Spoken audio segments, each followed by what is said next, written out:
the past week we've had 2-ish, 1.5-ish, games for India in the Asia Cup. One against Pakistan and one against Nepal. Let's just go over, I guess, the one against Pakistan.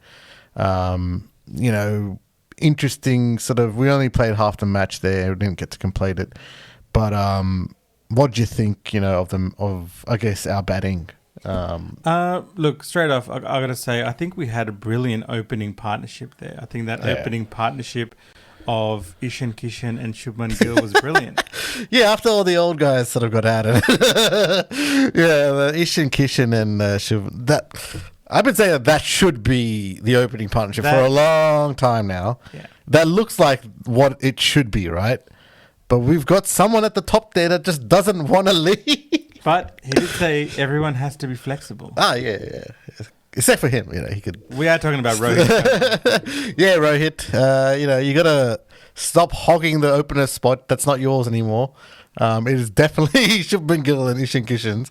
But look, Rohit, man, when we saw him get out the same bloody way, it was just ridiculous. I'm sorry, but Rohit has no place in this team. I don't know why he's here, but I guess it's to, just appease him. But really, a lot of people are saying it, not just me.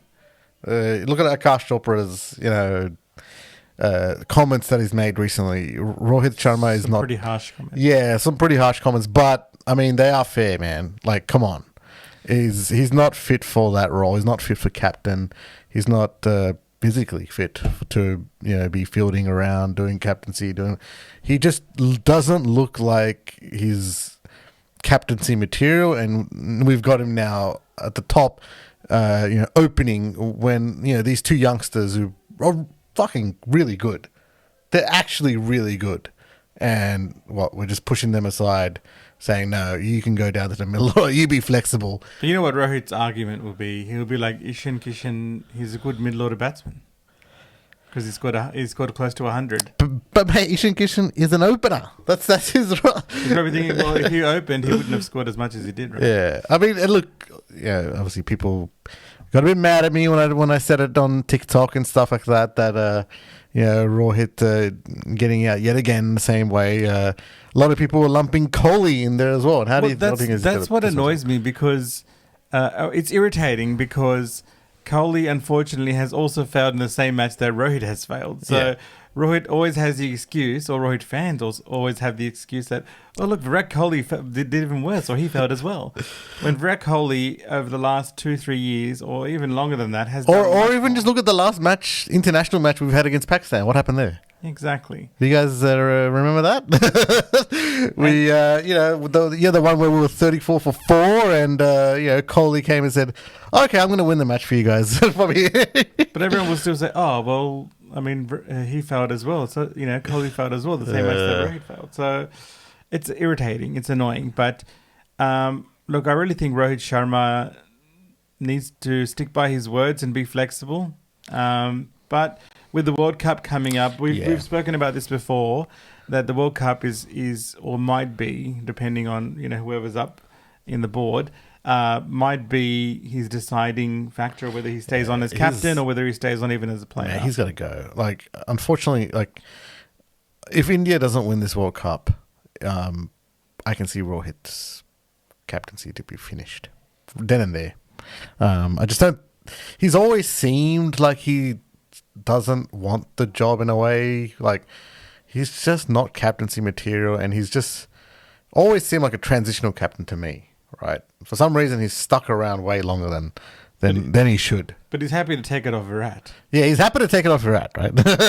He's happy to take it off him. But it's just, I don't know. It's a bit of not a good situation, man. And I mean, we'll go on to Nepal, the Nepal game, which I've got to say this, man. Like, that was a terrible bowling and fielding performance. That was just not up to the mark, mate. Well, I don't know what was going on that morning, whether we were hungover or whatever. I don't know what, or we weren't taking Nepal seriously.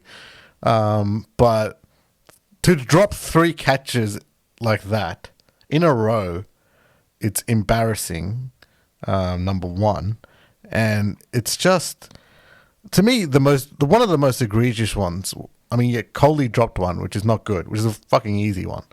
But one of the most egregious ones was Ishan Kishan, right?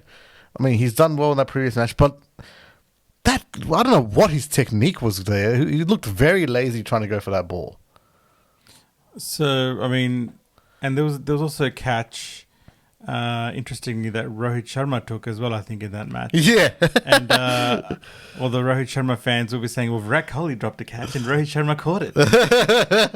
But look, I think, I don't want to make excuses, but, you know, a few factors that we have to consider as well is they were playing on a day that, you know, it's been raining on and off the previous days. The ball was slippery. That's excuses, man. I was looking at their body language and I was looking at their attitude. I was looking at the way that they were just not up for it that day. Like, they were just not there. I guess it can also attribute to the fact that this is the first time they're bowling there, right? Yeah. They didn't bowl in the Pakistan match. Yeah. The next day at that same Training ground when they were was supposed washed to out. have practice, it was washed out. Yeah. And then they, you know, and we all know, like unfortunately, India, whenever they go to tournaments or series, they're a very slow starter.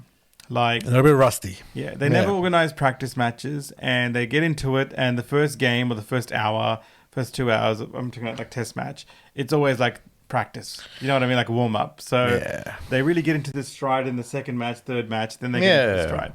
Now, they didn't organize practice matches here. Well, they couldn't, but like some other teams have been playing in Sri Lanka, in Pakistan, you know, for a while now. India was coming from West Indies, right? Yeah. So, I mean, it's not an excuse, but this was sort of like them warming up or training.